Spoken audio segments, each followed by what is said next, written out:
यहाँ से स्टार्ट करेंगे। दृष्टि है इसका टेस्ट नंबर 18 देखेंगे, 80 नंबर जो भी कल यहाँ पर हुआ है, जो मेंटरशिप टेस्ट है उसका ये, ठीक है। देखो बाहर जो मार्केट में या फिर जो लोग और भी हैं करा रहे हैं, दृष्टि बोलते हैं टेस्ट नंबर 18 चल रहा है, जबकि क्लास, ध्यान रखना है आपको कि क्लास में पिछली बार मैंने आपको बताया था कि जो क्लास में टेस्ट हो रहे हैं वो टेस्ट नहीं है ये। जो मेंटरशिप होता है ना दृष्टि के, जैसे बहुत लोग मेंटरशिप लेते हैं है ना, उनके लिए जो पेपर होता है वो सिलेबस वैसे यहाँ पर डिसाइड करता है। जैसे कि यहाँ पर इन्वायरमेंट का इतना क्वेश्चन, यहाँ पर करंट का इतना क्वेश्चन, तो इसे करके यहाँ पर बताते रहते हैं। तो एक तरह से मेंटरशिप वाला टेस्ट है। तो मेंटरशिप में एक एक टॉपिक आपको अच्छे से यहाँ पर कवर कराया जा रहा है इनके, ठीक है। क्या क्या टॉपिक है उसके हिसाब से आपको क्वेश्चन होता है। जैसे कि पिछली बार कुछ और सब्जेक्ट का था, है ना, आज यहाँ पर इन्वायरमेंट का और करंट का होगा, ठीक है। ऐसे करके हर सब्जेक्ट के यहाँ पर क्वेश्चन कराया जा रहा है मेंटरशिप में, राइट। याद रखना है ये मेंटरशिप टेस्ट है 18 नंबर, ठीक है। 17 में करा चुका हूँ हमको। आते हैं क्वेश्चन नंबर 1 से डिस्कस करते हैं, इसको देखते हैं। और सुबह मैं आपको करा चुका हूँ डेली टारगेट अपना यूपीएससी नॉलेज ट्रैक चैनल है इसका, उसके एमसीक्यूज कराऊँ, आपको टॉपिक भी दिया हूँ पढ़ने के लिए, वो सब आप कर सकते हो कवर, ठीक है। आते और जुड़ सकते हो, काफ़ी इंपॉर्टेंट है डेली टारगेट जो मैं करा रहा हूँ। इसमें आपको बहुत सारे टॉपिक यूपीएससी प्रीलिम्स में देखने को मिलेंगे। अगर आप एग्जाम देने जा रहे हो तो उसको जरूर फॉलो करो, ठीक है। कोई चार्जेस नहीं देना है, एकदम फ्री है। यूट्यूब पर भी, टेलीग्राम पर भी सब अपलोड है, देख सकते हो। नहीं मिलेगा तो आप बताओगे कमेंट करके, मैं आपको प्रोवाइड कराऊंगा ये। क्वेश्चन 1 से देखते हैं। क्वेश्चन 1 है पहला, पारिस्थितिक तंत्र के संबंध में घटक पर विचार करना है। सूर्य का प्रकाश, तापमान, प्राथमिक उत्पादक, वर्षण, मृदा, जल, इनमें से कितने अजैव घटक होंगे। पहली बात पूछ रहा है कि इसमें से कितने अजैव घटक है। आंसर हो जाएगा अजैव घटक है केवल इसमें से 5 होंगे। यहाँ पे छोटा छेद रखें, एक इनमें से कौन सा नहीं है। पहला आपका करेक्ट होगा, ठीक है। दूसरा आपका क्या है, करेक्ट होगा। और आपका हो जाएगा अगला, इसमें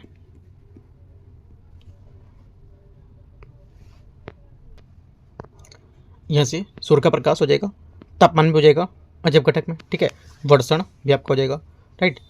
मृदा आपका हो गया, और जो बोल रहा है इसमें कि प्राथमिक उत्पादक, जो प्राथमिक उत्पादक होते हैं ये जैव घटक होते हैं, ये जैव घटक नहीं होते हैं, ये बात गलत हो जाएगी। जल भी यहाँ पर होगा, है ना। तो यहाँ से याद रखना है आंसर क्या होगा। आंसर हो जाएगा इसका यहाँ से सी करेक्ट आंसर। केवल 5 यहाँ पर जैव घटक हैं, ठीक है। लिख सकते हो जैव घटक और जैव घटक अलग अलग करके। जैसे जैव घटक होते हैं प्राथमिक उत्पादक, शाक भक्षी, मांस भक्षी, सर्वाहारी और अपवर्तनकारी, ये जो होते हैं ये जैव घटक होते हैं। आते क्वेश्चन 2, निम्नलिखित पर विचार करना, चरण 1 और विवरण इसका। अग्रगामी समुदाय, पहला अग्रगामी समुदाय जो है इसमें क्या होगा। इसमें पहला स्टेटमेंट यहाँ से है, ये अग्रगामी समुदाय में वह पहला समुदाय जो किसी निर्जन क्षेत्र में निवास करना होगा। पहली बात सही है, जो किसी नग्न या किसी निर्जन क्षेत्र में निवास करता है। प्राथमिक अनुक्रम में वह पौधे अपनी खाली जगह जहाँ मिट्टी नहीं थी वह वहीं पर उगते थे और अग्रगामी प्रजाति कहलाते हैं वो, ठीक है। तो पहला सही होगा। क्रमिकी समुदाय क्या होते हैं। क्रमिकी समुदाय में अनुक्रमण के दौरान बनने वाले प्रत्येक संक्रमणकालीन अस्थायी समुदाय को संदर्भित करती है। इसे क्रमिक रूप से दूसरे समुदाय द्वारा प्रतिस्थापित कर दिया जाता है और ये अंतिम स्थिर अवस्था को प्रतिनिधित्व नहीं करता है, ये बात गलत हो जाएगी। तीसरा चरमोत्कर्ष समुदाय, तीसरा चरमोत्कर्ष जो समुदाय है ये तीसरा वाला पॉइंट, इसमें अनुक्रम अंतिम चरण का प्रतिनिधित्व करता है और ये एक स्थिर परिपक्व, अधिक जटिल और दीर्घकालिक होता है। तो ये बात गलत हो जाएगी। यहाँ से आंसर क्या होगा, ओनली 1 करेक्ट है, दूसरे का एक, यहाँ से ये आंसर होगा। क्वेश्चन 3 आते हैं। क्वेश्चन 3 है, यहाँ पर पद दे रखे और यहाँ पर इसके विवरण कुछ दे रखे हैं, देखते हैं। जीवोम, जीवोम क्या होगा। देखो जीवोम जो है ये एक बड़े समुदाय वाला क्षेत्र होता है जो एक प्रमुख वनस्पति के प्रकार और एक विशिष्ट जलवायु क्षेत्र में पाए जाने वाले संबंधित प्राणी जात को अभिलक्षित होता है, पहला करेक्ट है। पारितंत्र क्या होता है, जो पारितंत्र है ये सेकेंड बात, ये जीवों को एक दूसरे के साथ उनकी पर्यावरण के साथ संबंध को वैज्ञानिक अध्ययन करेगा, सही है। तीसरा निकेत क्या होता है, निकेत जो होगा, अच्छा सेकंड वाले गलत हो जाएगी बात, सेकंड सही नहीं है क्योंकि जो पारितंत्र होता है ये क्या होता है, परिस्थिति में जीवों का एक दूसरे के साथ उनके पर्यावरण के साथ वैज्ञानिक अध्ययन करना। ये शब्द जर्मन जीव विज्ञानी थे उसने यहाँ पर दिया था और ये ग्रीक शब्द में आइसोकॉसिस को कहा जाता है, ठीक है। तो ये बात इसकी गलत हो जाएगी, है ना, गलत है। तीसरा निकेत जो है ये किसी प्रजाति की उन सभी गतिविधियों और संबंधों का योग होता है जिसमें द्वारा वह अपनी उत्तरजीविता और जनन के लिए अपने पर्यावास और संसाधन का उपयोग करती है।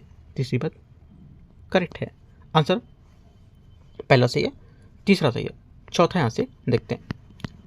चौथा बोला है पारिस्थितिकी क्या होती है। देखो जो पारिस्थितिकी है ये क्या होगी, ये एक तरह से जो जीवों का समुदाय उनका भौतिक पर्यावरण और जो भौतिक पर्यावरण और एक परिस्थिति के रूप में परस्पर क्रिया करना, ये बात क्या हो जाएगी, गलत हो जाएगी, है ना। क्योंकि चौथी बात जो है यहाँ से ये परतंत्र की बात बता रहा है, और वो वाली बात बता रहा था पारिस्थितिकी की। दोनों बात घुमा दी बात उसने, परतंत्र और पारिस्थितिकी बात घुमा दी उसने, तो ये भी गलत हो जाएगी बात। ये वाली बात परतंत्र में होगी, वो वाली बात पारिस्थितिकी में होगी। तो आंसर हो जाएगा आपका 1 सही है और यहाँ से 3 सही है, बी यहाँ से आंसर हो जाएगा। आगे आते हैं क्वेश्चन नंबर 4। प्राथमिक उत्पादकता के संबंध में विचार करना है। सकल प्राथमिक उत्पादन उस दर को संदर्भित करता है जिस पर हरे पौधे द्वारा प्रकाश संश्लेषण के माध्यम से विकिरण ऊर्जा संग्रहित की जाती है। चौथे का पहला स्टेटमेंट यहाँ से करेक्ट है। शुद्ध प्राथमिक उत्पादन पौधे द्वारा अपनी उपपचय आवश्यकताओं को पूरा करने के लिए किया गया कुल संश्लेषण होता है, प्रकाश संश्लेषण होता है। दूसरी बात गलत है, क्योंकि यहाँ पर शुद्ध प्राथमिक जो उत्पादन है वह कुल प्रकाश संश्लेषण नहीं, बल्कि यहाँ पर जो उपपचय संबंधी आवश्यकता होती है उसकी पूर्ति पहले होती है। और सकल प्राथमिक उत्पादकता में से एक पौधे को अपने द्वारा स्वयं उपपचय के लिए उपयोग करता है। पौधे द्वारा संग्रहित शेष मात्रा को ही शुद्ध प्राथमिक उत्पादन कहा जाता है। ओनली 1 करेक्ट है, आंसर यहाँ से चौथे का।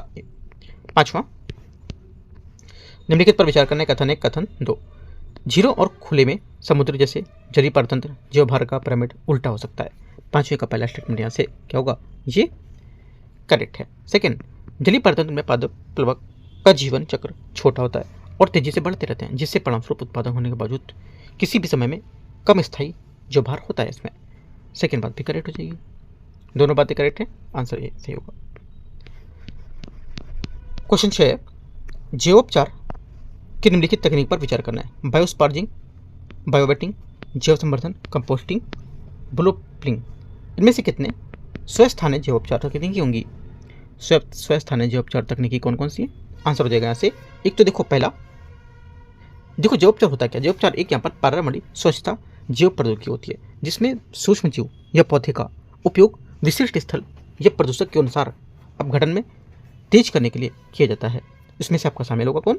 बायोस्पर्जिंग, बायोवेटिंग और जैव संवर्धन। कंपोस्टिंग और बायोप्लिंग इसमें नहीं शामिल होगा, ठीक है, याद रखना है, क्योंकि बायोप्लिंग एक बाह्यस्थानीय तकनीकी होती है, इन सीटू तकनीकी नहीं होगी, ठीक है,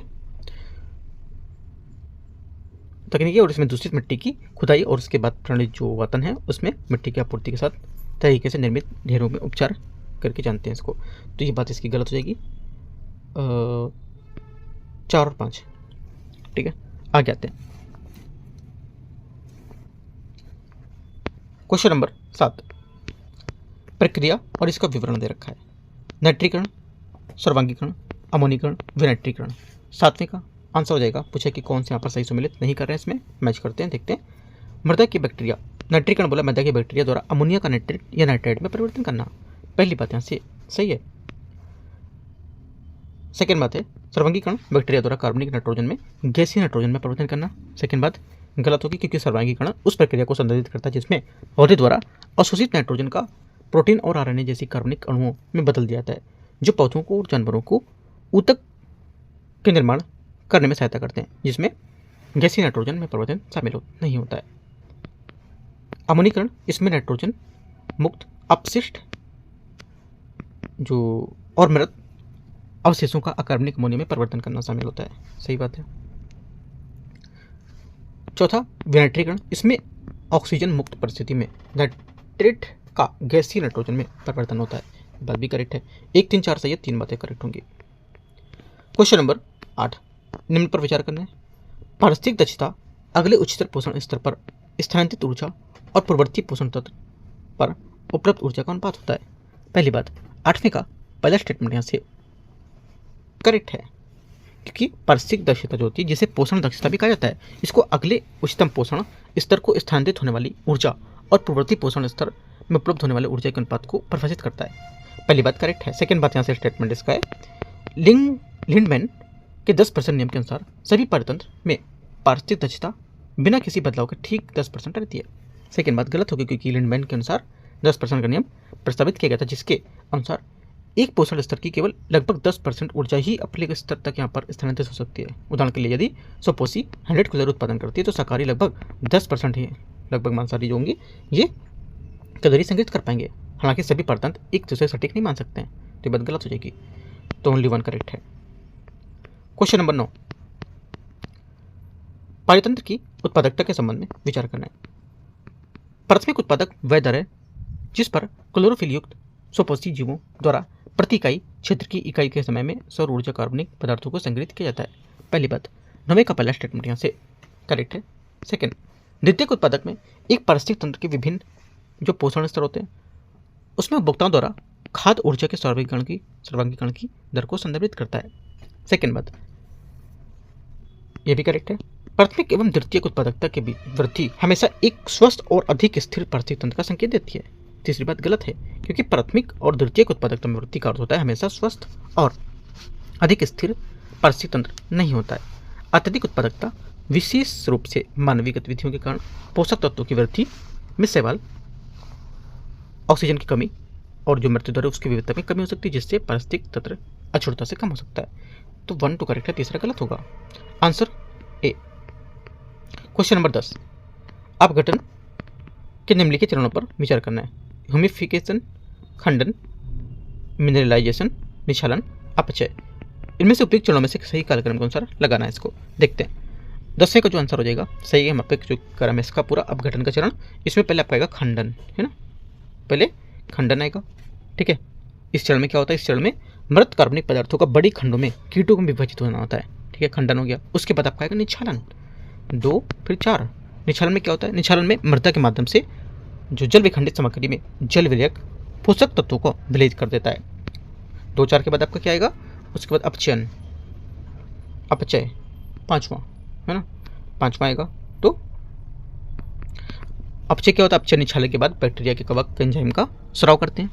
उसके बाद 5वें के बाद क्या आएगा, आपका आएगा ह्यूमिफिकेशन। ह्यूमिफिकेशन मतलब पहला, ह्यूमिफिकेशन क्या होता है, ह्यूमिफिकेशन अपघटन के दौरान बनने वाला सरल अणु एक गहरे रंग के कोलाइडल और आकारिकी पदार्थ में परिवर्तित हो जाता है। उसके बाद क्या आएगा, उसके बाद बचा 1 2 3 बचा, है ना, 3 आएगा आपका लास्ट में, 3 नंबर मतलब मिनरलाइजेशन। मिनरलाइजेशन, हाँ, ये क्या होता है, या इसको खनिजी भवन भी बोलते हैं, खनिजी भवन या मिनरलाइजेशन। इस अंतिम चरण में सूक्ष्म जीव ह्यूमस की ओर अधिक संगठित होता है, अपघटित होता है, जिससे अकार्बनिक पोषक तत्व वापस मृदा में मुक्त हो जाते हैं। तो आंसर हो जाएगा यहाँ से इसका 10वें का। मैंने पूरी बात आपको यहाँ से समझाई, ये यहाँ से करेक्ट आंसर है। क्वेश्चन 11 आते हैं। कथन 1 कथन 2, कार्बन चक्र के विपरीत फास्फोरस चक्र में महत्वपूर्ण वायुमंडलीय या गैसीय विनिमय शामिल नहीं होता है। 11वें का पहला स्टेटमेंट करेक्ट है। वर्षण के माध्यम से फास्फोरस का वायुमंडलीय इनपुट वायुमंडलीय कार्बन इनपुट की तुलना में काफी कम होता है। सेकेंड बात भी करेक्ट है। तीसरा देखते हैं। तीसरा है फास्फोरस चक्र में चट्टानें प्राकृतिक भंडार के रूप में कार्य करती हैं और अपक्षय के दौरान मृदा फास्फेट मुक्त करती है, जिससे पौधों में अवशोषित कर लेती है। तीसरी बात क्या होगी, तीसरी बात भी करेक्ट है। तीनों करेक्ट है। आंसर यहाँ से 11वें का 1 करेक्ट होगा। क्वेश्चन 12, निम्नलिखित पर विचार करना है। कथन 1 कथन 2 कथन 3। देखते हैं 12 को। पहला है इकोटोन वे संरक्षण क्षेत्र होता है जहाँ 2 या 2 से अधिक समुदाय मिलते हैं और एकीकृत होते हैं, जो अक्सर कोर प्रभाव के कारण अधिक प्रजाति विविधता प्रदर्शित करेंगे। 12वें का पहला करेक्ट है। सेकंड, प्रेरित कोर मुद्रा के प्रकार स्थलाकृति या सूक्ष्म जलवायु में अचानक परिवर्तन जैसी दीर्घकालिक प्राकृतिक प्रक्रियाओं में उसकी विशेषता के कारण उत्पन्न होते हैं, जो समानता स्थिर एवं स्थायी होते हैं। सेकंड बात गलत होगी, क्योंकि प्रेरित जो कोर होते हैं इंड्यूस्ड एजेस जिसको बोलते हैं, ये समय समय पर होने वाले विक्षोभों में बना रखे, मतलब समय समय विक्षोभ बना रखते हैं और विक्षोभ प्राकृतिक घटनाओं जैसे कि आग, तूफान, बाढ़, इसके साथ साथ मानवीय गतिविधियों जैसे चराई करना, लकड़ी कटाई, उसमें कारण उत्पन्न हो सकते हैं, अतः वे विशेष रूप से मानवीय गतिविधियों के कारण नहीं बन सकते हैं। तीसरा, अंतर्निहित कोर मानवीय गतिविधियों के कारण बनते हैं और प्राकृतिक विक्षोभों से प्रभावित नहीं होते हैं। ये बात गलत है भी, क्योंकि अंतर्निहित जो कोर होते हैं, है ना, इनहेरेंट एजेस जिसको बोलते हैं, ये मिट्टी के प्रकार और स्थलाकृति की चट्टानें, उद्गार और सूक्ष्मजीव जलवायु जैसे अचानक प्राकृतिक परिवर्तन के कारण उत्पन्न होते हैं और ये दीर्घकालिक प्रवृत्ति के जो विशेषताएं होती हैं उसमें निर्धारित होंगे और आमतौर पर स्थिर और स्थायी होते हैं। ओनली 1 करेक्ट है। आंसर यहाँ से क्या होगा, 12वें का डी करेक्ट है। ना तो 2 सही है ना ही 3 सही है, तो 1 सही होगा। क्वेश्चन नंबर आगे आते हैं 13 विश्व के प्रमुख बायोम के संबंध में विचार करना है। बायोम का प्रकार, उपप्रकार और यहाँ पर वनस्पति जात और उसके प्राणी जात। देखते हैं 13 को। पहला 13 का पहला यहाँ से इसमें बोला है कि बोरियल, ठीक है, बोरियल क्या होगा, पहली बात यहाँ से करेक्ट है, यूरेशिया और उत्तरी अमेरिका विस्तृत है, पाइन फर और स्प्रूस जैसे ये सब पाए जाते हैं। तो देखो ये जो क्वेश्चन है ना, इस क्वेश्चन को आप लिख लो अलग से कहीं पॉइंट करके, तो हमेशा के लिए बना रहेगा आपका। सेकेंड बात है करेक्ट है, पहला उष्णकटिबंधीय सवाना, उष्णकटिबंधीय सवाना जो घास का मैदान है ये अफ्रीका, ऑस्ट्रेलिया और दक्षिण अमेरिका और भारत के वृहद क्षेत्रों में पाया जाता है। ये भी बात सही है और ये सब भी इसकी विशेषता बताता है। तीसरी बात यहाँ से शीतोष्ण स्टेपी, यूरेशिया और उत्तरी अमेरिका और घास के स्थल जैसे यदा, कदा, कॉटनवुड और शोक ये सब मिलते हैं वृक्ष। तो तीनों बातें क्या है, करेक्ट हैं। 13 का आंसर 1, 2 और 3 सभी 3, तो इनको नोट करके आप इसको लिख सकते हो अपने पॉइंट में। क्वेश्चन 14 अन्योन्य क्रिया के प्रकार और इनके उदाहरण क्या होंगे। पहली बात है 14 में सहभोजिता, पेनिसिलिन द्वारा पेनिसिलिन का उत्पादन जो बैक्टीरिया की वृद्धि रोकता है। पहली बात 14 का पहला स्टेटमेंट यहाँ से करेक्ट है, सही बात है।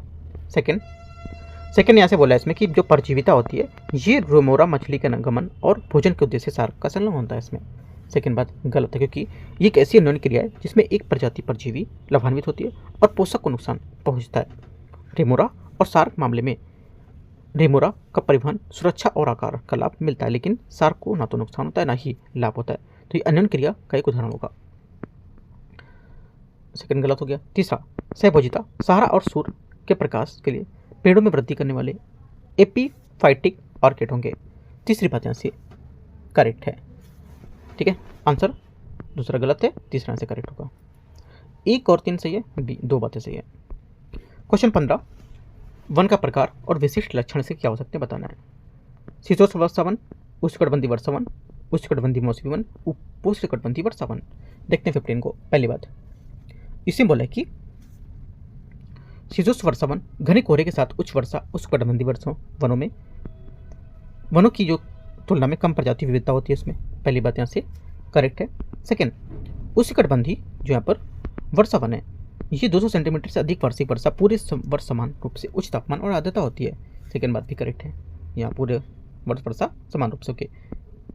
उष्णकटिबंधीय मौसमी वन, तीसरी बात यहाँ से गलत है, क्योंकि पर उष्णकटिबंधीय जो मौसमी वन है तो इसमें बहुत अधिक वार्षिक वर्षा होती है, लेकिन यहाँ पर स्पष्ट रूप से आर्द्र और शुष्क ऋतुओं में विभाजित होती है, इसलिए वर्षा पूरे समान रूप से वितरित नहीं होती है यहाँ पर। उस उपोष्णकटिबंधीय वर्षा वन ये बोला कि प्रचुर मात्रा में अधिपदपों के साथ महोगनी और मैग्नोलिया जैसे चौड़ी पत्ती वाले तथा वनस्पति होती है। बस सही है, तो 3 बातें यहाँ से सही है। आंसर 1, 2 और 4 करेक्ट है। क्वेश्चन नंबर 16 निम्नलिखित पर विचार करना है। मरुस्थलीय मृदा आमतौर पर विलेय, खनिज, पोषक तत्वों के समृद्ध होती है, लेकिन कार्बनिक पदार्थों की इसमें कमी होती है। 16 का पहला स्टेटमेंट यहाँ से करेक्ट है। सेकेंड आते हैं। सेकेंड बोला है कि शुष्क परिस्थिति में सीमित जल निक्षालन को कम कर देता है, जिससे विलेय लवणों का संचरण या संचय होने लगता है। सेकेंड बात भी यहाँ से क्या होगी, करेक्ट है। तीसरा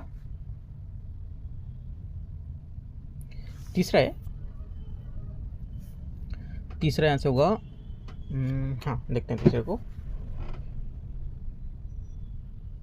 तीसरा बोला है कि अधिकांश मरुस्थलीय पौधे मरुद्भिद होते हैं, जिसमें गहरे या पार्श्व मूल जल संचयन के करने वाले ऊतक और जल हानि को कम करने के लिए पत्ती के सतह में छोटे छोटे अनुकूल पाए जाते हैं।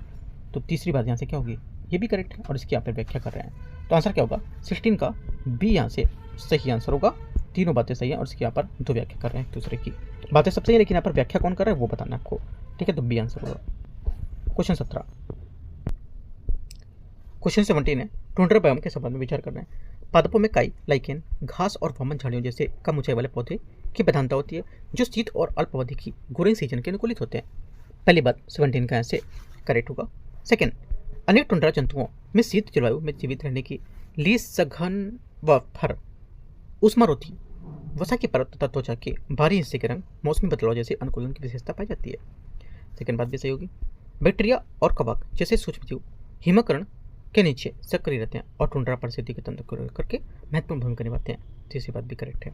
17 का 1, 2 और 3 सभी करेक्ट है, डी। क्वेश्चन 18 है निम्नलिखित पर विचार करना है। मैंग्रोव में न्यूमेटोफोर्स नामक विशेष वायवीय मूल होते हैं। पहली बात 18 का पहला स्टेटमेंट यहाँ से करेक्ट है। जो उन्हें जल भराव जैसे जो ऑक्सीजन वाली मृदा में ऑक्सीजन को अवशोषित करने में मदद करेंगे। सेकेंड बात है, मैंग्रोव पौधे सजीव प्रजता प्रदर्शित करते हैं, जिसमें बीज जनक वृक्ष से संलग्न रहते हैं और संलग्न रहते हुए ही अंकुरित हो जाते हैं और बाद में प्रोपेग्यूल्स रूप में विकसित करते हैं। सेकेंड बात भी करेक्ट होगी। तीसरी बात यहाँ से इसमें बोल रहा है कि ये India state of forest report 2023 के अनुसार भारत में मैंग्रोव सर्वाधिक हिस्सा गुजरात में देखा गया है। ये बात गलत है, क्योंकि सर्वाधिक हिस्सा जो देखा गया है कहाँ देखा गया है, ये पश्चिम बंगाल में 42% के आसपास। ठीक है, तो 1 2 करेक्ट है। क्वेश्चन नंबर 19, अलवणी जल प्रणाली के बारे में विचार करना है। स्थिर जल प्रणाली में ग्रीष्म ऋतु में उसके दौरान अधस्थल जल का दीर्घकालीन ठहराव हो सकता है, जबकि प्रवाही जल प्रणालियां निरंतर प्रवाह के कारण ऐसे ठहराव को समाप्त कर देती हैं। 19 का पहला स्टेटमेंट यहाँ से क्या होगा, करेक्ट हो जाएगा। सेकेंड, प्रवाही जल प्रणालियों में प्राथमिक उत्पादन आमतौर पर प्रणाली को बनाए रखने के लिए पर्याप्त होता है, जबकि स्थिर जल प्रणालियाँ मुख्यतः बाहरी कार्बनिक इनपुट पर निर्भर करती हैं। सेकेंड बात गलत है, क्योंकि स्थिर जल प्रणालियाँ पर्याप्त प्राथमिक उत्पादन होता है, जबकि दूसरी ओर वहीं प्रवाही जल प्रणालियाँ प्राथमिक उत्पादकों के माध्यम से पर्याप्त भोजन का उत्पादन नहीं कर पाती हैं और प्रकृति में तुलनात्मक रूप से अधिक परपोषी होती हैं। 1 सिर्फ करेक्ट है। क्वेश्चन 20 है, निम्नलिखित पर विचार करना है। रामसर अभिसमय पर वर्ष 1971 में हस्ताक्षर किए गए थे और भारत 1982 में इसका पक्षकार बना था। 20वें का पहला स्टेटमेंट क्या होगा, यहाँ से करेक्ट हो जाएगा, सही बात है। दूसरा, आर्द्रभूमि संरक्षण और प्रबंधन नियम 2017 को भारत में आर्द्रभूमि संरक्षण के प्रबंधन के लिए पर्यावरण संरक्षण अधिनियम 1986 के तहत अधिसूचित किया गया था। सेकेंड बात यहाँ से क्या होगी, ये करेक्ट है भी। तीसरा, हाल ही में भारत ने पटना, पश्चिमी अभयारण्य बिहार और ढारी ढांड गुजरात को रामसर स्थलों की सूची में जोड़ा, जिससे देश में कुल जनसंख्या 98 हो गई है। तीसरी बात क्या होगी, तीसरी बात यहाँ से गलत है, क्योंकि भारत में हाल ही में पटना, पश्चिमी अभयारण्य उत्तर प्रदेश और छारी ढांड गुजरात को रामसर स्थलों में जोड़ा है। भारत में रामसर की कुल संख्या 98 हो गई है। ठीक है, गलत हो जाएगी, बिहार नहीं होगा इसमें, जो पटना पश्चिमी बिहार उत्तर प्रदेश है। ठीक है, छारी झांड जो है ये गुजरात में होगा। ठीक है, और पटना पश्चिमी उत्तर प्रदेश एटा जिले में कि जलेसर जो तहसील है उसमें स्थित हो गई है। ये अभ्यारण्य जो है 1 वर्ग किलोमीटर से अधिक क्षेत्र को विस्तृत होगा और इसमें उत्तर प्रदेश के सबसे छोटे वन्यजीव अभ्यारण्य में से एक बताता है। ठीक है, याद रखना इंपॉर्टेंट है। आंसर क्या होगा, 20 का करेक्ट आंसर सी यहाँ से सही हो जाएगा। सी मतलब 1 और 2, तीसरा गलत हो गया था। क्वेश्चन नंबर 21, निम्नलिखित पर विचार करना है। कथन 1, कथन 2, कथन 3। ज्वालामुख विश्व का सबसे उत्पादक प्राकृतिक पारिस्थितिक तंत्रों में से एक होगा। 21 का पहला स्टेटमेंट यहाँ से क्या होगा, ये करेक्ट है। दूसरा, पहला सही है। दूसरा देखते हैं यहाँ से, ज्वालामुख में पादप प्लवक, बेंथिल शैवाल और मैंग्रोव की प्रचुरता पाई जाती है। ये भी बात सही है। ये भी बात सेकंड वाली बात यहाँ से सही होगी। हाँ ठीक है, सेकंड सही है। तीसरी बात देखते हैं। तीसरा यहाँ से बोला है कि ज्वालामुख में अलवणी जल अंतर्वाह पोषक तत्वों की सांद्रता और यहाँ पर जैविक गतिविधि कम करता है। तीसरी बात गलत होगी, क्योंकि यहाँ पर तीसरा इसलिए गलत होगा क्योंकि इसमें ज्वालामुख में अलवणी जल का अंतर्वाह पोषक तत्वों की सांद्रता या जैविक जो गतिविधि उसको कम नहीं करता, बल्कि इसकी वजह नदियाँ नाइट्रेट और फास्फेट जैसे पोषक तत्व लाती हैं, जो प्राथमिक उत्पादकता समग्र जैसी गतिविधियों को बढ़ाते हैं। तो आंसर क्या होगा, सी यहाँ से सही आंसर होगा। ठीक है, क्वेश्चन आते हैं आगे 22। क्वेश्चन 22 है, प्रवाल भित्ति के प्रकार और विवरण। तटीय प्रवाल भित्ति पहला, बाष्पी में पहला तटीय प्रवाल भित्ति ये हो जाएगा, करेक्ट है। तटरेखा के करीब स्थित होती है और एक संकीर्ण उथली लेगून तट द्वारा अलग होती है। सेकेंड बात है, प्रवाल रोधिका तटरेखा के समानांतर होती है और तट से गहरी और चौड़ी लेगून द्वारा पृथक रहती है। सेकेंड बात करेक्ट है। प्रवाल वाले द्वीप रहता है, ये वलयाकार और प्रवाल भित्ति जो प्राय मध्य महासागर में स्थित होती है और एक संरक्षित लेगून को परिबद्ध करती है। तीनों बातें करेक्ट है। 22 का आंसर 1, 2 और 3 सब यहाँ से सही हो जाएंगे। सी 23 नंबर है, 23 नंबर यहाँ से 23 नंबर क्वेश्चन है, इसको देखते हैं। इसमें यहाँ पर है प्रवाल भित्तियों और यहाँ पर समुद्री पारिस्थितिक तंत्र के संबंध में विचार करना है। पहली बात है, प्रवाल भित्तियाँ सामान्यतः 22 डिग्री सेंटीग्रेड से 29 डिग्री सेंटीग्रेड के बीच जलीय तापमान के सर्वोत्तम रूप से विकसित होती हैं। ठीक है, और इन सीमा में अधिक समय तक तापमान बढ़ने पर प्रवाल विरंजन हो सकता है। पहली बात क्योंकि पहला स्टेटमेंट यहाँ से जो रहेगा ये 23 का करेक्ट है। सेकेंड बात है महासागरीय जो अम्लीकरण है उसके प्रवाल में कैल्सिफिकेशन दर को बढ़ाता है, जिससे उनकी संरचना में अधिक सुदृढ़ हो जाती है और भंजन के प्रति उनका प्रतिरोध बढ़ता है। सेकेंड बात गलत होगा, क्योंकि महासागरीय अम्लीकरण में कैल्सिफिकेशन दर को कम करके प्रवाल की काया और सघन में होने में बाधा डालकर और काया के घनत्व को कम करके प्रवाल की प्रतिकूल रूप से प्रभावित करता है, जिससे वे भंजन के प्रति अधिक संवेदनशील हो जाती हैं। ठीक है, इसलिए अम्लीकरण प्रवाल संरचना को सुदृढ़ करने की बजाय कमजोर करता है। तो 1 सिर्फ करेक्ट है, दूसरा गलत होगा। तीसरा, बढ़ता हुआ समुद्र जल स्तर प्रवाल और समुद्री घास स्थल के लिए खतरा उत्पन्न करता है, क्योंकि यहाँ पर प्रकाश संश्लेषण के लिए उन्हें अपेक्षाकृत उथले जल की आवश्यकता होती है। तीसरी बात यहाँ से करेक्ट है।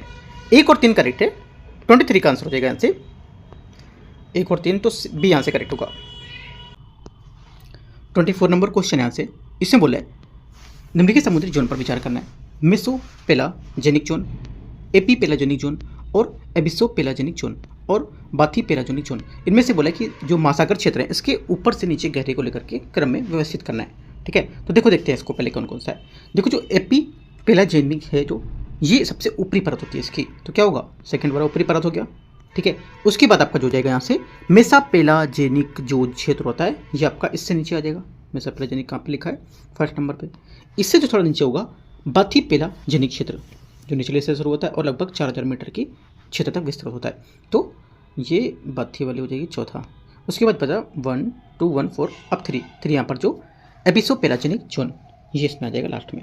ठीक है, सर्वाधिक विस्तार होता है इसमें और ये बेथिलोपेलाजेनिक क्षेत्र के समुद्र तल से विस्तृत क्षेत्र एरिया होता है। यहाँ जीवन की अपेक्षाकृत अत्यंत अल्प उपस्थिति पाई जाती है। ठीक है, ध्यान रखना इंपॉर्टेंट है। तो आंसर क्या होगा 2143 बी सॉरी ए। क्वेश्चन नंबर 25 निम्नलिखित पर विचार करना है। ब्रायोफाइट्स को पादप जगत के उभयचर कहा जाता है क्योंकि वे स्थल होते हैं, वे स्थल पर होते हैं लेकिन लैंगिक जनन के लिए जल की आवश्यकता होती है।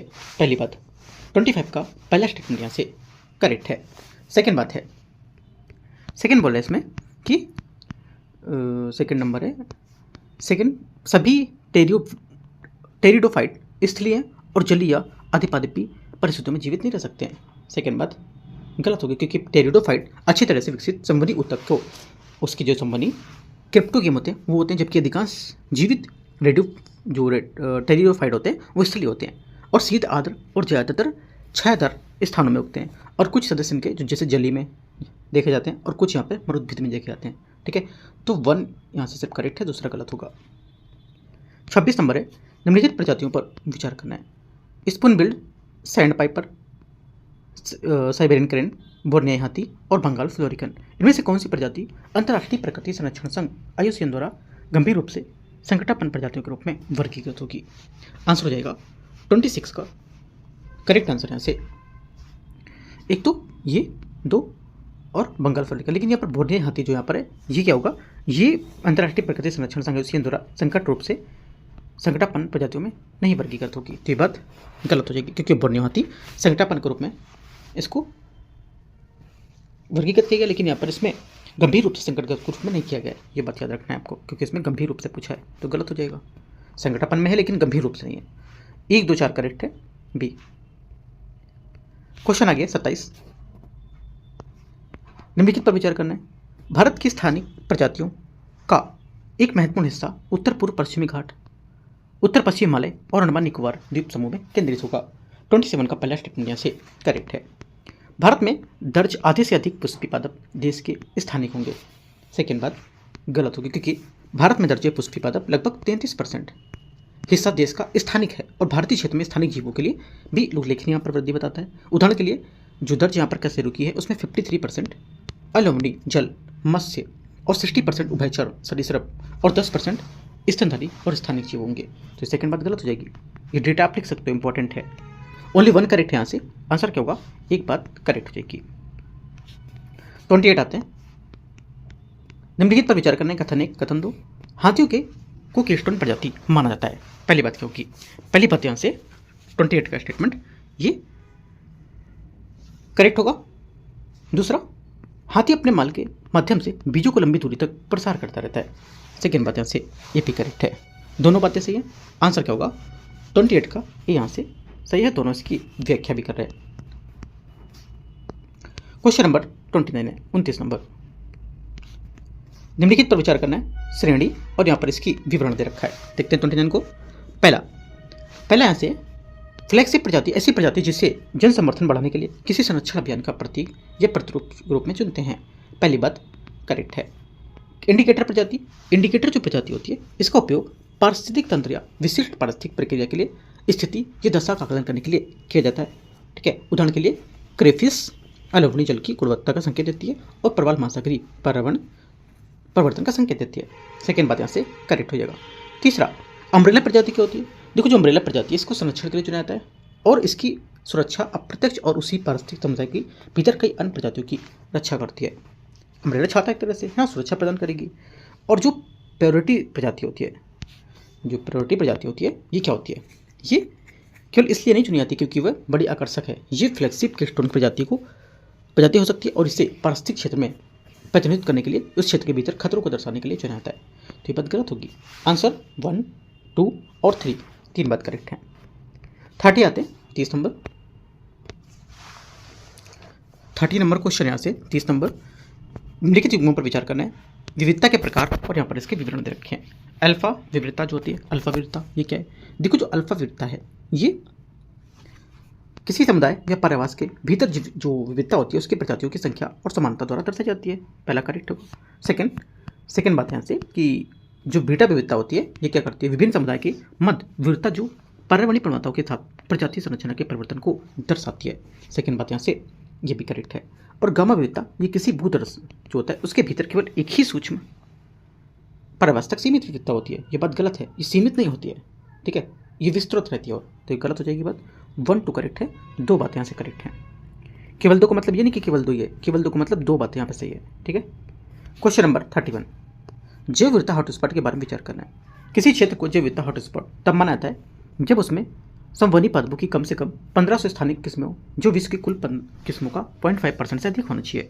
पहली बात 31 का पहला स्टेटमेंट यहाँ से करेक्ट है।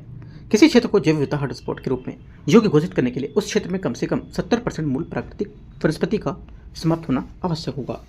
सेकेंड बात भी सही है।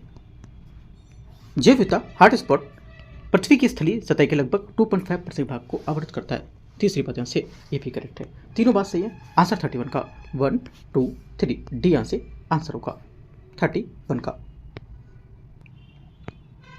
32 नंबर क्वेश्चन यहाँ से जीन बैंकों के संबंध में निम्नलिखित कथन पर विचार करना है। जीन बैंक आनुवांशिक सामग्री का एक भंडार होता है जिसमें बीज परागकण या ऊतक के नमूने शामिल होते हैं जिन्हें पादप की किस्मों को विलुप्त होने से बचाने और आनुवंशिक विविधता को संरक्षित करने के लिए संग्रहित किया जाता है।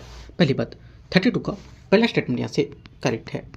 भारत का प्रथम जीन बैंक वर्ष 1996 में भारतीय कृषि अनुसंधान परिषद राष्ट्रीय पादप जो आनुवंशिक संसाधन है ब्यूरो उसके द्वारा नई दिल्ली में स्थापित किया गया था। सेकेंड बात भी करेक्ट होगी। सही पूछा है तो दोनों बातें करेक्ट हैं। सी 33 नंबर है। निम्नलिखित में से वैधानिक निकाय पर विचार करना है। राष्ट्रीय बाघ संरक्षण प्राधिकरण, केंद्रीय चिड़ियाघर प्राधिकरण, वन जीव बोर्ड, इनमें से कितने निकाय की अध्यक्षता केंद्रीय वन पर्यावरण जलवायु परिवर्तन मंत्री करते हैं? आंसर हो जाएगा 33 का। एक तो देखो केंद्रीय वन और जो पर्यावरण मंत्री है उसके हिसाब से हो जाएगा यहाँ से पहला और दूसरा, एक और दो। लेकिन जो वन जीव बोर्ड है, ठीक है, जो वन जीव बोर्ड है ये इसकी अध्यक्षता प्रधानमंत्री द्वारा की जाती है। ये बात गलत हो जाएगी। ठीक है, ये यहाँ से आंसर होगा। 34 है। वन जीव बोर्ड संरक्षण संशोधन 2022 के बारे में विचार करना है। इस अधिनियम के अंतर्गत अनुसूची की संख्या 6 से घटाकर 4 कर दी गई थी जिसमें वर्मिन संबंधित अनुसूचियों को हटाना, सिटीज के अंतर्गत संबंधित जो नमूने हैं उसको नई अनुसूची में जोड़ना शामिल होगा। पहली बात 34 का पहला स्टेटमेंट यहाँ से सही है। सेकेंड, ये अधिनियम केवल राज्य सरकारों राष्ट्रीय उद्यान और अभ्यारण्यों को सन्निकट संरक्षण क्षेत्र को लेकर अधिसूचित करने का अधिकार देगा। सेकेंड बात गलत है क्योंकि यहाँ पर ये पूर्व में केरल राज्य सरकार ही राष्ट्रीय उद्यानों को अभ्यारण्य में सन्निकट क्षेत्रों में क्षेत्र घोषित कर सकती थी, लेकिन अब अधिनियम केंद्र सरकार भी संरक्षण क्षेत्र में घोषित करने का अधिकार देता है। तो ये बात गलत हो जाएगी। तीसरी बात है, ये अधिनियम केंद्र सरकार को आक्रामक विदेशी प्रजातियों की आयात व्यापार अधिकार या प्रसार विनियमित करने को लेकर प्रतिबंधित करता है, उसका अधिकार देगा। ये बात करेक्ट है। 1 और 3 सही है। बी 35 है। जैव मंडल आरक्षित क्षेत्र के बारे में विचार करें। क्षेत्र और इसका विवरण दे रखा है, देखते हैं। कोर क्षेत्र जैव विविधता और पारिस्थितिकी तंत्र अक्षुण्णता को सुनिश्चित करने के लिए न्यूनतम मानवीय हस्तक्षेप। पहली बात सही है। बफर क्षेत्र स्थानीय समुदाय के सहयोग से जो अधिवास हैं उसका निर्माण और कृषि और वानिकी क्षेत्र जैसे जो वानिकी गतिविधियाँ होती है उसको स्वतंत्र रूप से अनुमति। सेकेंड बात गलत होगी क्योंकि यहाँ पर बफर क्षेत्र में कोर क्षेत्र को आवर्त किए हुए यहाँ अनुसंधान, शिक्षा, पर्यटन, मनोरंजन तक सीमित प्रबंधन की संबंधी गतिविधियों की अनुमति होती है बशर्ते वे संरक्षण उद्देश्य में बाधा उत्पन्न न करें। ठीक है, और यहाँ पर मानवीय गतिविधियाँ संक्रमण की तुलना में कम होती हैं। ओनली वन करेक्ट है, दूसरा गलत हो जाएगा। तीसरा देखते हैं। तीसरा बोला है कि संक्रमण क्षेत्र वो होता है जो कोर क्षेत्र को प्रभावित किए बिना अनुसंधान, शिक्षा, मनोरंजन को लेकर, ये मैंने ऊपर वाली बात बताई थी सेकंड वाली, है ना, तो ये भी गलत है क्योंकि ये बात कर रहा था किसकी, बफर क्षेत्र की। तो 2 और 3 गलत है, एक यहाँ से आंसर सही होगा। 36 है, निम्नलिखित पर विचार करना है। संरक्षित क्षेत्र राज्य सरकार द्वारा अपने स्वामित्व वाले क्षेत्रों में घोषित किए जा सकते हैं तथा ऐसे क्षेत्रों में निवास करने वाले लोगों को अधिकार प्रभावित नहीं होते हैं। पहली बात 36 का पहला स्टेटमेंट यहाँ से करेक्ट है। राज्य सरकार द्वारा सामुदायिक आरक्षित क्षेत्र की घोषणा केवल ऐसे राष्ट्रीय उद्यानों या वन्यजीव अभ्यारण्य के भीतर ही की जा सकते हैं जहां स्थानीय समुदाय वन्यजीव संरक्षण के लिए स्वच्छता के कार्य करते हो। सेकंड बात क्या होगी, 36 का सेकंड स्टेटमेंट यहाँ से ये गलत होगा। सेकंड गलत है क्योंकि यहाँ पर जो सामुदायिक आरक्षित क्षेत्र हैं राज्य सरकारों द्वारा निजी या सामुदायिक भूमि पर घोषित किए जा सकते हैं बशर्ते कि वे राष्ट्रीय उद्यान, वन्यजीव अभ्यारण्य या संरक्षण अभ्यारण्य में अंतर्गत ना हो। ओनली वन करेक्ट है। 37 है, निम्नलिखित पर विचार करना है। प्रोजेक्ट एलिफेंट एक केंद्र प्रायोजित योजना है जिसे वर्ष 1992 में हाथी बहुल राज्यों को वित्तीय तकनीकी सहायता प्रदान करने हेतु प्रारंभ किया गया था। 37 का पहला स्टेटमेंट यहाँ से करेक्ट है। सेकेंड बात है, भारत की प्रथम अखिल राष्ट्रीय डीएनए आधारित जंगली हाथी गणना से ज्ञात हुआ था कि विगत 8 वर्षों में देश की हाथी आबादी 25% की वृद्धि हुई है। सेकेंड बात यहाँ से गलत है क्योंकि 25% की वृद्धि नहीं हुई है। यहाँ पर अभी जो हाल ही में विगत 8 वर्षों में हाथियों की जनसंख्या में वृद्धि नहीं बल्कि यहाँ पर 25% की गिरावट दर्ज की गई थी। ठीक है, याद रखना है। भारतीय हाथी को वन्यजीव संरक्षण अधिनियम 1972 की अनुसूची 1 में और वन्यजीव की वनस्पति विलुप्तप्राय के अंतर्गत यहाँ पर सिटीज वन के परसेट में रखा गया है। तीसरी बात करेक्ट है। 1 और 3 करेक्ट है, 2।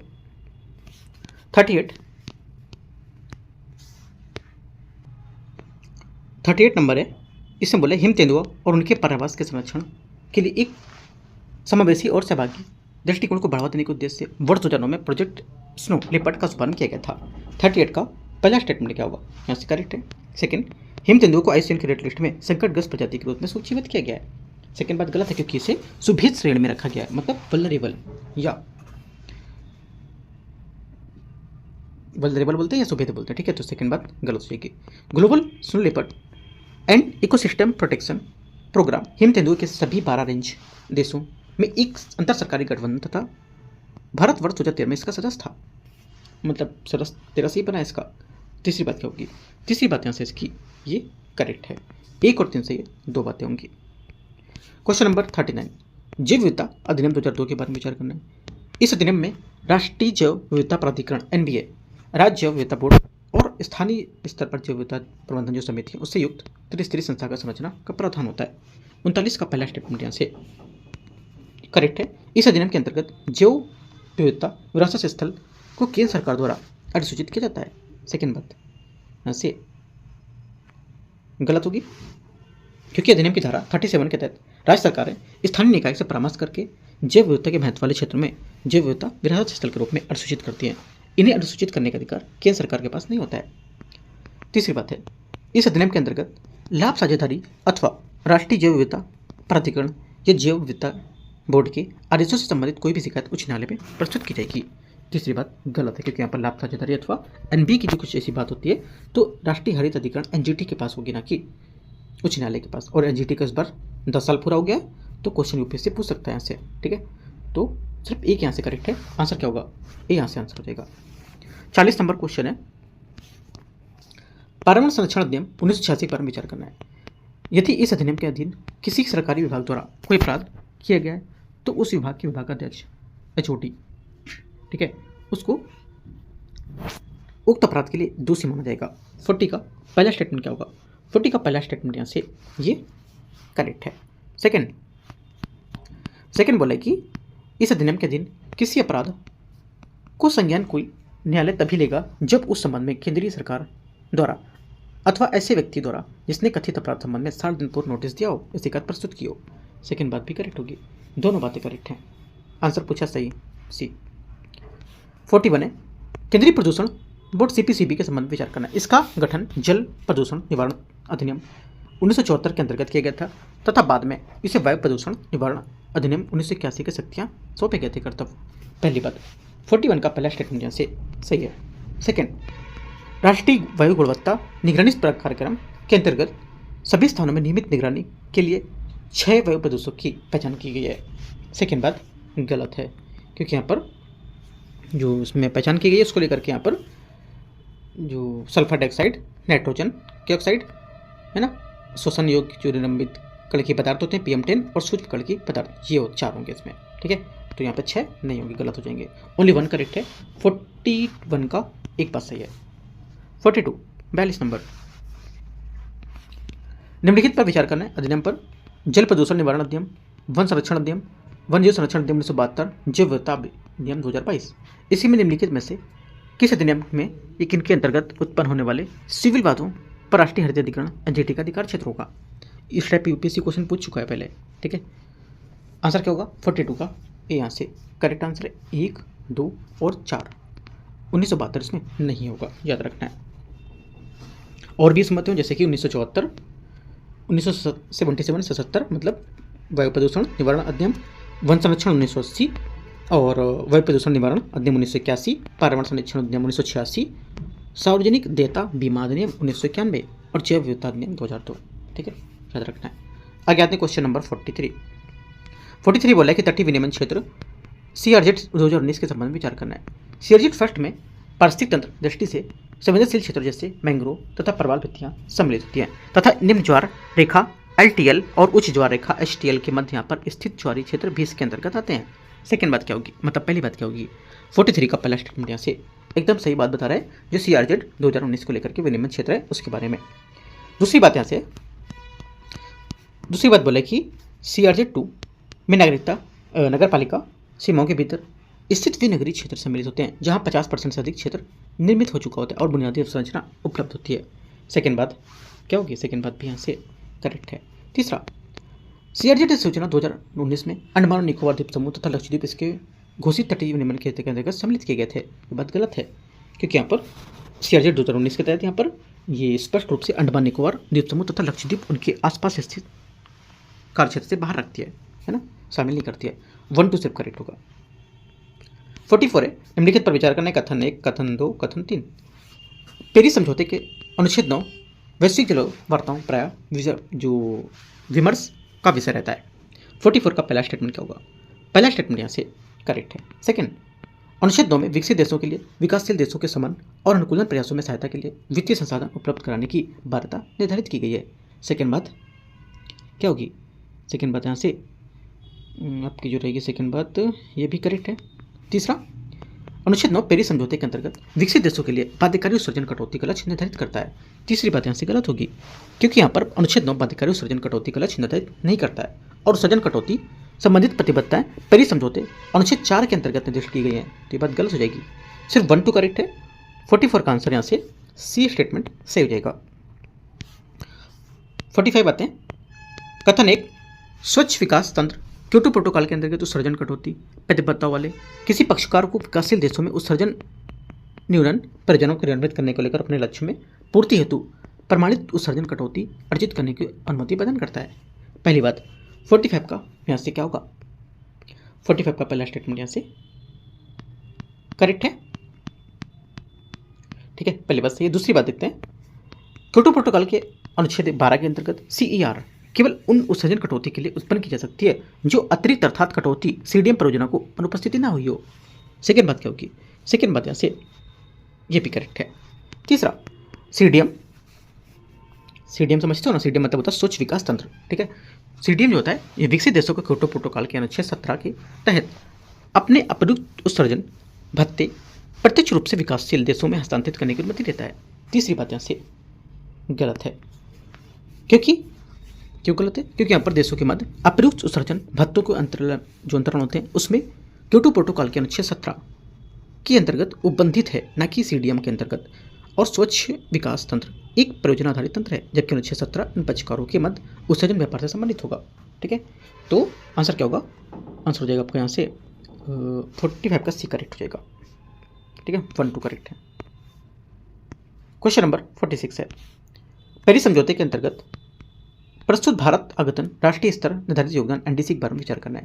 भारत ने वर्ष 2005 में स्तर की तुलना में वर्ष 2030 तक अपने जीडीपी की उत्सर्जन तीव्रता में 45% की कमी करने की प्रतिबद्धता व्यक्त की है। 46 का पहला स्टेटमेंट यहाँ से क्या होगा? करेक्ट है। भारत की वर्ष 2030 तक अपनी संचयी विद्युत स्थापित क्षमता का लगभग 50% गैर जीवाश्म ईंधन आधारित ऊर्जा संसाधनों से प्राप्त करने की प्रतिबद्धता व्यक्त की है। ये भी बात सही हो जाएगी। दोनों स्टेटमेंट और दोनों डेटा जो दे रहा है यहाँ पर, ये दोनों डेटा एकदम करेक्ट है, यहाँ से नोट कर सकते हो, इंपॉर्टेंट है। ठीक है, क्वेश्चन नंबर 47 है, जलवायु परिवर्तन पर अंतर सरकारी पैनल आईपीसीसी के संबंध में विचार करना है। इसकी स्थापना 1992 में विश्व मौसम विज्ञान संगठन WMO तथा संयुक्त राष्ट्र पर्यावरण कार्यक्रम UNEP द्वारा की गई थी। 47 का पहला स्टेटमेंट क्या होगा? यहाँ से गलत है, क्योंकि जलवायु परिवर्तन पर अंतर सरकारी पैनल की स्थापना 1988 में विश्व मौसम विज्ञान संगठन WMO और संयुक्त राष्ट्र पर्यावरण कार्यक्रम उसके अधिकारों को लेकर के की गई थी।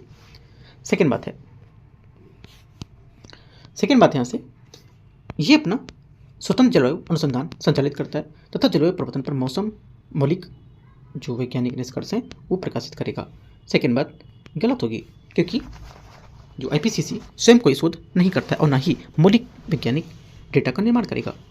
इसके बजाय ये प्रतिवर्ष प्रकाशित हजारों वैज्ञानिक पत्रों में मूल्यांकन करता है और इसमें जलवायु परिवर्तन के जोखिम प्रभाव अनुकूलन समन विकल्प को वर्तमान की ज्ञान स्थिति को लेकर के संक्षेप में मूल्यांकन करने को रिपोर्ट प्रदान करता है। तो 1 गलत है और जो सेकंड भी यहाँ से गलत हो जाएगा। ठीक है, आंसर क्या होगा? दोनों बातें गलत हैं तो डी यहाँ से आंसर होगा 47 का। ठीक है, आगे आता है 48 यहाँ से जलवायु परिवर्तन के संबंध में विचार करना है। समुद्र के जल स्तर में वृद्धि से सुरक्षा हेतु समुद्री तटबंधों और तटीय सुरक्षा संरचनाओं का निर्माण होता है। ठीक है, पहला तो इनमें सबको यहाँ पर स्टेटमेंट दे रखे 4। इनमें से बोला कितने यहाँ पर जलवायु परिवर्तन के अनुकूल संबंधी उपाय के उदाहरण होंगे। तो देखो, जलवायु जो यहाँ पर परिवर्तन के अनुकूल उदाहरण होंगे, एक तो हो जाएगा पहला वाला स्टेटमेंट और एक यहाँ से चौथा, जो विद्युत उत्पादन मिश्रण जो है, ठीक है, ये नवीकरण ऊर्जा का हिस्सा बढ़ाना, ये बात इसकी गलत हो जाएगी। ठीक है, और तीसरी भी गलत है। पहला और चौथा यहाँ से स्टेटमेंट इसका सिर्फ करेक्ट होगा। राइट, 49 नंबर देखते हैं। ये टाइगर रिजर्व असम के सोनितपुर जिले के उत्तरी भाग में अरुणाचल प्रदेश के गिरिपथ में स्थित है। ये ब्रह्मपुत्र के उत्तरी तटीय जो प्रदर्श है उसमें स्थित होगा और इसके पश्चिम में जिया भोरली नदी एवं पूर्व में डिकोराई की सीमा निर्धारित करती है। ये जैविक रूप से समृद्ध क्षेत्र तथा विशेष रूप से व्हाइट विंड वुड डक के लिए प्रसिद्ध होगी। तो किस यहाँ पर टाइगर रिजर्व की यहाँ पर बात कर रही है? आंसर हो जाएगा 49 का, ये बात कर रहा है ना मेरी, ए यहाँ से सही आंसर होगा। ठीक है, क्वेश्चन नंबर 50 है, 50 नंबर, ऊर्जा संरक्षण संशोधन 2022 के बारे में विचार करना है। कार्बन क्रेडिट के संबंध में ऊर्जा संरक्षण अधिनियम 2001 में किए गए संशोधन के माध्यम से भारत में कार्बन क्रेडिट बाजार की स्थापना हेतु एक वैधानिक ढांचा प्रदान किया गया है। इसका उद्देश्य उत्सर्जन की कमी को प्रोत्साहन करना। पहली बात 49 का 50 का पहले स्टेटमेंट यहाँ से करेक्ट है। सेकंड आते हैं, सेकंड देखते हैं। सेकंड बोला कि भारतीय कार्बन क्रेडिट बाजार के तहत कार्बन क्रेडिट प्रमाण पत्र केवल केंद्र सरकार या उसके द्वारा अधिकृत किसी एजेंसी द्वारा जारी किए जाएंगे। सेकंड बात यहाँ से ये भी करेक्ट है। तीसरा, कार्बन बाजार उत्सर्जन व्यापार प्रणाली या ऑफसेट परियोजना आधारित प्रणाली का रूप ले सकती है तथा दोनों एक ही प्रकार के क्षेत्राधिकार के अंतर्गत अस्तित्व में रह सकते हैं। तीसरी बात यहाँ से ये भी करेक्ट है, तीनों करेक्ट है। आंसर यहाँ से सी। 51 है, ग्रीन क्लाइमेट फंड GCF के संबंध में विचार करना है। ये पेरिस समझौते के तहत एक वित्तीय तंत्र जिसका उद्देश्य विकासशील देशों को वित्त जो सर्जन है और जलवायु समर्थनशीलता विकास मार्गों को प्राप्त करने को लेकर सहायता प्रदान करना। पहली बात 51 का करेक्ट है। ये अपने संसाधनों का आवंटन अनुदान समतुल्य शर्तों के आधार पर समान तथा अनुकूलन के बीच समान रूप से करने का निर्देश प्राप्त होता है इसे। सेकेंड बात भी करेक्ट है। तीसरा, इसके अनुकूलन संसाधनों को कम से कम 75% भाग सबसे अधिक जलवायु संवेदनशील देशों में लघु द्वीपीय विकासशील जो देश होते हैं और अल्प विकसित देश होते हैं जो उसमें अफ्रीकी देशों का निवेश किया जाना निर्धारित होता है। ऐसा कुछ यहाँ पर निर्धारित नहीं बताया गया है, ठीक है। और यहाँ पर अनुकूलन संशोधन में कम से कम आधे से अधिक भाग को लेकर के इसमें बताते हैं, ठीक है। और ये बात गलत हो जाएगा, ओनली 1 2 करेक्ट है यहाँ से। 51 का आंसर 1 और 2 सही हो जाएगा। 52 नंबर है अभिसमय प्रोटोकॉल और विषय वस्तु, स्टॉकहोम अभिसमय 52, स्टॉकहोम अभिसमय हो जाएगा आपका यहाँ से। पहली बात सही है, स्थायी कार्बनिक प्रदूषक को लेकर के। नगोया प्रोटोकॉल जो है, नगोया प्रोटोकॉल हो जाएगा आपका आनुवंशिक संसाधनों तक पहुंच और लाभों का निष्पक्ष समान वितरण, दोनों बातें करेक्ट हैं। तीसरा कार्टेजना प्रोटोकॉल, ये जो हो जाएगा संकटापन्न वन्यजीव संरक्षण व्यापार का विनियमन, ये बात गलत है क्योंकि ये जैव सुरक्षा पर कार्टेजना संकटापन्न वन्यजीव के लेकर के विनियमित नहीं करता, बल्कि इसके बजाय ये आधुनिक जैव बदों की परिणाम स्वरूप उसके उत्पन्न संशोधित जीव को लेकर के आवागमन को नियंत्रित करता है। तो ये बात गलत हो जाएगी, ओनली 1 2 करेक्ट है, 2 बातें यहाँ से इसकी सही हो जाएंगी 52 नंबर की। तो इस टाइप से यहाँ पर 52 क्वेश्चन पूरे हो गए। आपके टेस्ट नंबर यहाँ पर जो मैंने कराया आपको, ठीक है। और जो को यहाँ पर कल जो टेस्ट हुआ है संडे को, वो टेस्ट यहाँ पर है, राइट। टेस्ट नंबर कौन सा है आपको बता चुका हूँ, टेस्ट नंबर आपका 18 नंबर है, 17 मैं आपको करा चुका हूँ, 18 नंबर है। उसका जो पार्ट 2 मतलब यहाँ से जो 53 से हम लोग क्वेश्चन करेंगे वो पार्ट 2 में कर लेंगे, ठीक है। जितने भी क्वेश्चन यहाँ पर किए गए उन सबको आपको जाकर डीप में टॉपिक कवर करने अच्छे से, ठीक है। कुछ डाउट है का नीचे कमेंट में पूछोगे, एंड करते हैं इसको। और सुबह मैं करा चुका हूँ डेली टारगेट के एमसीक्यूज की, डेली टारगेट को पढ़ने के लिए दिए, काफ़ी इंपॉर्टेंट है।